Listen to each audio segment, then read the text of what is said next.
Hey, what's going on, everybody? It's Ryan Harper. In today's Live and Drive, we're going to be talking about knowing your brand and sticking to it. You know, in today's era of social media, in just attention, in Instagrams and YouTubes and TikToks and LinkedIn's, there's so many opportunities for you to mess up your business, personal brand just by being an idiot. So one of the first things I just want to point out that the internet is forever. I know a lot of people already know that, but there are certain younger generations that don't understand that at the age of 14, 15, 16 to posting something on the internet, that lasts forever. So fast forward to being an adult, consider a political party, left or right, doesn't matter, and you're on the fringes, but in the moment, you think you are in the right, you're, hey, I'm team this, I'm team XYZ and XYZ is right. Well, is it? Do you know? And I'm not saying don't be passionate about things, because obviously passion is what drives us as humans, but don't be on the fringes of things. Like, again, like whether take Trump for instance, if you're pro-Trump or anti-Trump, that's cool, but maybe reconsider about posting about it on the internet. Now, if that's your brand, go for it. But if your brand is real estate and has nothing to do with politics, don't post it. If your brand is cooking or baking or an athlete or whatever it may be, consider the repercussions of taking a stance on something that, you know, doesn't really relate to your brand. That kind of contradicts what my next statement is, which is being authentic. You need to be authentic. Be your authentic you. Now, if you are hard-nosed anti this or hard-nosed or pro that, you know what? Consider going for it. If that's part of your brand, by all means, brand away. But all I'm saying is the internet lives forever, and your opinion today may not be your opinion tomorrow. So why anchor yourself down to an opinion that's possibly fleeting? Again, certain topics people have a lot of passions about, but consider hypothetical consideration. Let's go back to the 50s and 60s, civil rights, pre-civil rights era, and you have all these people in the Deep South who are anti-integration, who are pro-segregation, and the very thought of having African Americans at their university, their schools, their communities, like liquefied and just vilified, and they were just like, literally you could look at a black and white picture and you could just see the red coming out of their eyes. Now, those pictures last forever, yes, but consider if it was the digital age and all of a sudden somebody takes a picture of Sally Sue yelling at somebody because whatever, and then that picture going viral, that person's life is over. So when it comes to social media and the internet and whatever,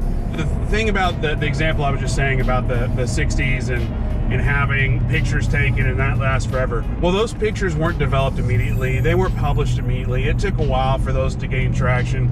And even then, it didn't make people's blood boil until 20, 30, 40, 50 years later.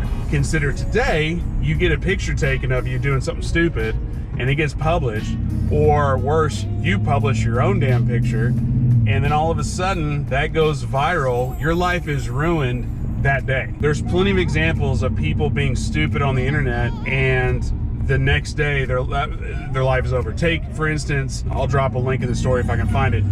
There's a woman who is in advertising and she's going on a trip to South Africa. She makes a joke, whether it be funny or not, that's not what I'm trying to point out right now, but it struck a nerve when she got on the plane.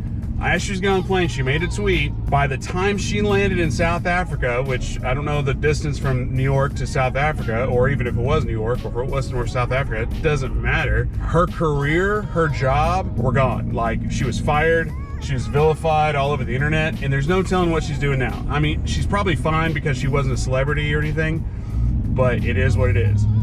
Take Monica Lewinsky. Like, granted, different situation, but a microscope was brought down on her and pretty much her life was ruined. Granted, she's probably okay now, but 20-something-year-old intern and she can't get a job. Her career aspirations are completely gone. So the whole point I'm trying to make is social media, internet is basically a giant lens that focuses in on you. It doesn't always do that. Sometimes you could say something and nobody ever sees it because nobody cares. But if you say something that's off-brand, that triggers a nerve, it could possibly ruin your life. That's my soapbox on that. And I know I spent entirely too long on that. Another thing I want to talk about is when it talking about your brand is what's your avatar? What's business? What industry are you in?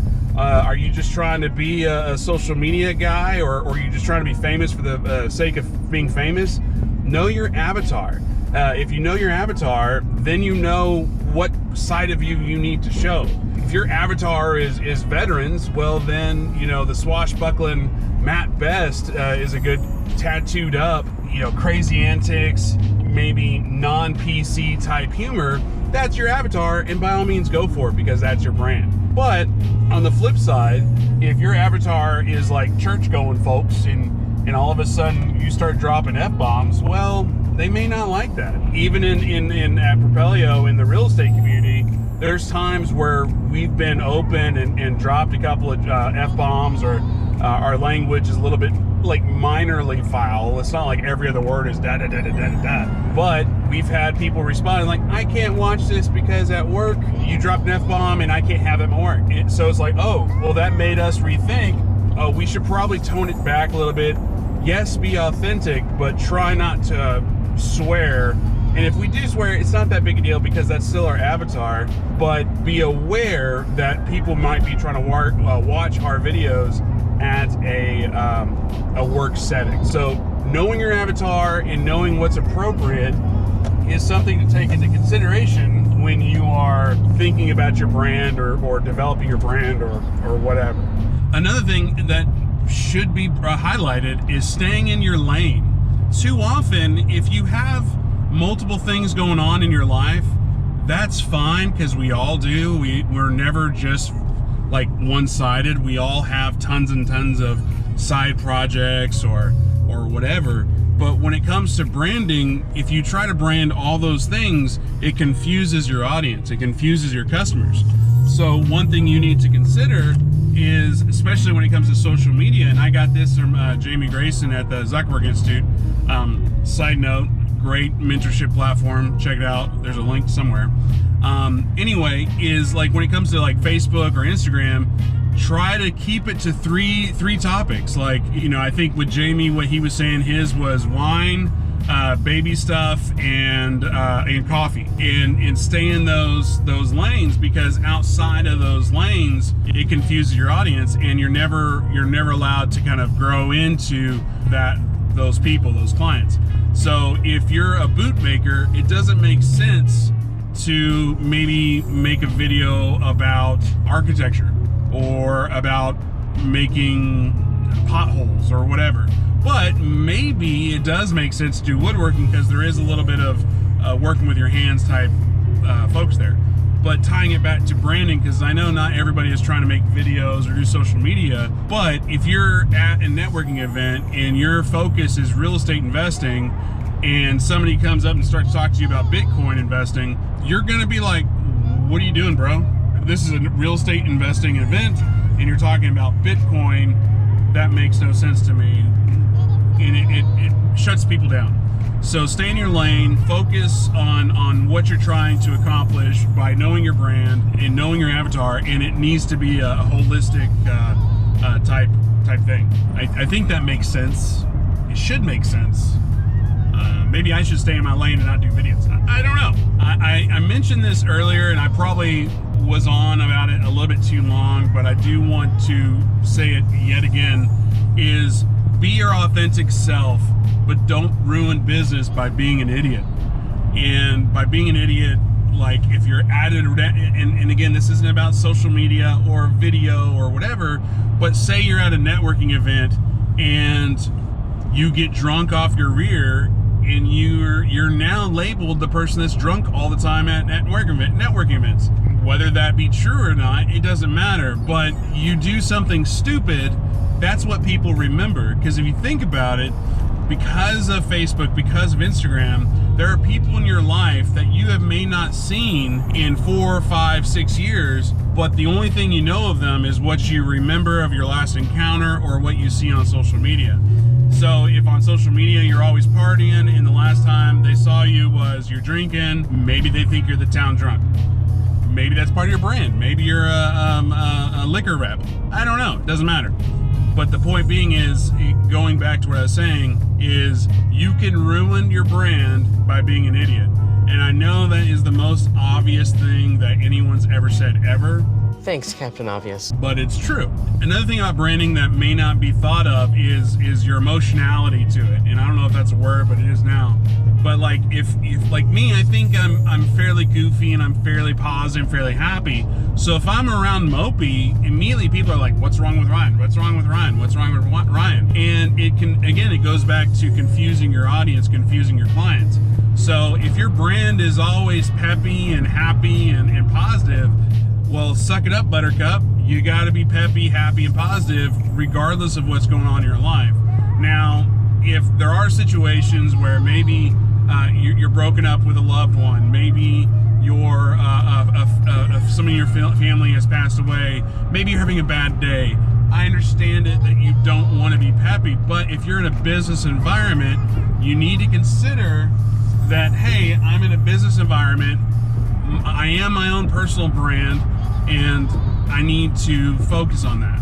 And I need to be aware that what I'm portraying right now might be the first impression, only impression that somebody may get of me, and I need to make sure they get the branding impression that I want to give.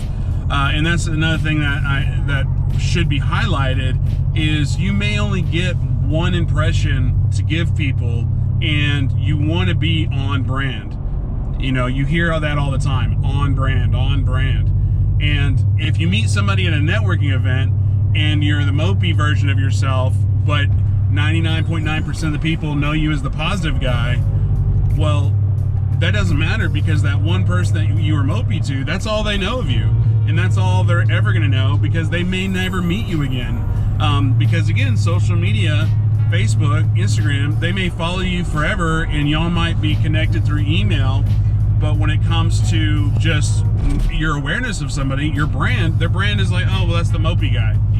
It sucks, but you only have one opportunity for a first impression. And I just want to wrap up by going back to what I said earlier about being your authentic you. And I'm just going to repeat everything I just said, mainly because it's super important, because I don't want people to think what I'm saying is acting away for your audience. You need to be you, but be aware of who you are. So there are certain times where you need to be a heightened version of yourself, or maybe you're a downplayed version of yourself. So like for me, when I'm at a networking event, or if I'm on stage, if I'm doing a video or whatever, chances are I'm a heightened version of myself. I'm a little bit more peppy, I'm a little bit more loud, I'm a little bit more goofy, because that's my brand. That's on brand for me. But at the same time, if I'm in attendance to an event and I'm in the audience, I'm going to be respectful and downplay what expectations of me are.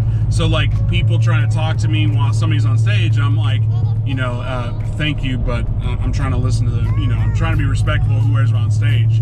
And that's not being a dick, that's just being respectful of your environment. And I know that's super obvious, but there's tons of videos on the internet about being super obvious. What I'm trying to say is, you be authentic, be your authentic self. Don't change because that's what the world says you should be. You want to be the person you want to be. Now, if you want to change, change. But change for yourself, don't change for what you think your brand requires. But that said, with a little bit of a caveat, yes, there is a heightened version and there is a downplayed version, depending on the scenarios that you're in. Anyway, that's all I got. Hope you get a little bit out of this. Watch other videos, subscribe, check out the Facebook, follow the Instagram, play a drinking game. Every time you see my arms move up, take a shot. I don't know. Anyway, that's it for the day. I hope you have a good one.